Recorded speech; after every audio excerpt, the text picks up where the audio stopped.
ట్రంప్తో అంత ఈజీ కాదు. ఆయన ఎప్పటికీ అసాధారణ పాలకుడే. తొలి టర్మ్లో చైనా, ఇరాన్ లాంటి దేశాలను ఒక ఆట ఆడుకుని వదిలేసిన ట్రంప్ ఇప్పుడు మిగిలిన దేశాల భరతం పట్టేందుకు రెడీ అయ్యారు. అయితే ఇక్కడ ప్రధాన టాపిక్ అది కానే కాదు, కానీ అదే ఇది. ఫుల్గా అర్థం కావాలంటే డీటెయిల్స్లోకి వెళదాం. అమెరికా అధ్యక్ష పదవి చేపట్టిన తర్వాత డొనాల్డ్ ట్రంప్ సంచలనాలతో దూసుకుపోతున్నారు. 10 రోజుల తర్వాత కూడా ఆయన నిర్ణయాలు సెన్సేషన్గానే ఉంటున్నాయి. లేటెస్ట్గా అమెరికా పౌరులకు ఆదాయపు పన్ను నుంచి విముక్తి కల్పించేలాగా డొనాల్డ్ ట్రంప్ ప్రతిపాదనలు చేశారు. ప్రజలు స్వేచ్ఛగా ఖర్చు చేసి ఆర్థిక వ్యవస్థలోకి నిధుల ప్రవాహాన్ని పెంచేందుకే ఈ దిశగా అడుగులు వేస్తున్నట్టుగా వైట్ హౌస్ నుంచి టాక్ వినిపిస్తోంది. ప్రజల్ని ధనవంతులను చేసే వ్యవస్థను గాడిలో పెట్టే దిశగా ఈ చర్య ఉపయోగపడుతుందని ట్రంప్ అనుకుంటున్నారు. ప్రస్తుతం అమెరికా ప్రభుత్వానికి లభించే ఆదాయంలో ఇన్కమ్ ట్యాక్స్ నుంచి వచ్చే మొత్తం భారీగానే ఉంటుంది. ట్రంప్ నిర్ణయంతో ఆ మేరకు కోత పడితే దానిని భర్తీ చేసుకునేందుకు దిగుమతి సుంకాలను వాడుకోవాలన్నది అసలు ప్లాన్గా తెలుస్తోంది. అమెరికా చరిత్రలోనే 1870 నుంచి 1913 వరకు ప్రజలు అత్యంత ధనవంతులుగా మారారన్నారు ట్రంప్. అప్పుడు సుంకాల ఆధారిత ఆర్థిక వ్యవస్థ ఉండేదని చెప్పారు. అప్పట్లో దిగుమతి సుంకాల నుంచి ప్రభుత్వానికి పెద్ద మొత్తంలో ఆదాయం లభించేదన్నారు.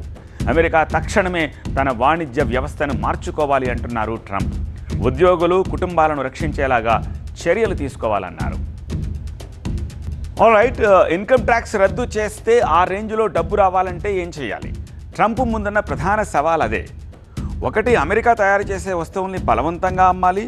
అప్పుడు ఆ వస్తువులపై భారీగా సుంకం విధించాలి. ఫలితంగా అమెరికా బాగుపడి మిగిలిన దేశాలు నిండా మునగాలి. ఆ లిస్టులో టాప్లో ఉన్నది భారత్, చైనా, బ్రెజిల్ లాంటి దేశాలు. ఈ దేశాలపై అత్యధిక పన్నులు విధిస్తామని ట్రంప్ ఇప్పటికే ప్రకటించారు.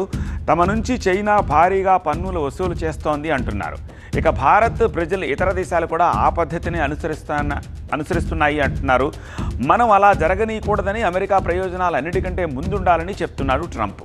వాస్తవానికి ట్రంప్ గత డిసెంబర్లోనే బ్రిక్స్ దేశాలు ప్రత్యేక కరెన్సీ తీసుకొస్తే 100% సుంకం విధిస్తామని హెచ్చరించారు. డాలర్ వినియోగం నిలిపివేస్తే తీవ్ర పరిణామాలు ఎదుర్కోవాల్సి ఉంటుందని చెప్పారు. ఇప్పుడు అన్నంత పని చేస్తున్నారు. అమెరికాలో ట్యాక్సులు భారీగా ఉంటున్నాయి. 10% నుంచి 37% వరకు రకరకాల స్లాబుల్లో ఆదాయపు పన్ను వసూళ్లు చేస్తున్నారు. $12,000 ఆదాయం దాటిన వారి దగ్గర నుంచి $6,00,000 ఆదాయం వరకు ఈ స్లాబ్స్ ఉన్నాయి. ఈ ఆదాయపు పన్నును రోడ్లు, భవనాలు నిర్మించడానికి, ఉచిత వైద్య, విద్య, వృద్ధులకు ఆదాయాన్ని పంచేందుకు ఉపయోగిస్తూ ఉంటారు. అంతేకాదు రకరకాల ఆదాయ మార్గాల్లో వచ్చే పన్నులు, సెస్సులతో అమెరికా తన పరిపాలనను అభివృద్ధికి కొనసాగిస్తూ ఉంటుంది. అమెరికాలో 154 మిలియన్లు అంటే 15,40,00,000 మంది ఆదాయపు పన్ను కడుతూ ఉంటే అమెరికాకు $14.8 ట్రిలియన్ ఆదాయం సమకూరుతోంది. ఇది భారత జీడిపి కన్నా 5 రెట్లు ఎక్కువ. సో రూపాయలు చెప్పుకోవాలంటే 1,281 లక్షల కోట్లు అన్నమాట. మరి ఈ సంపదను సృష్టించడానికి ఇతర దేశాలపై భారం వేస్తే అమెరికా రిచ్ అవడమేమో కానీ ఆయా దేశాలు నిండా మునిగిపోవడం మాత్రం ఖాయం.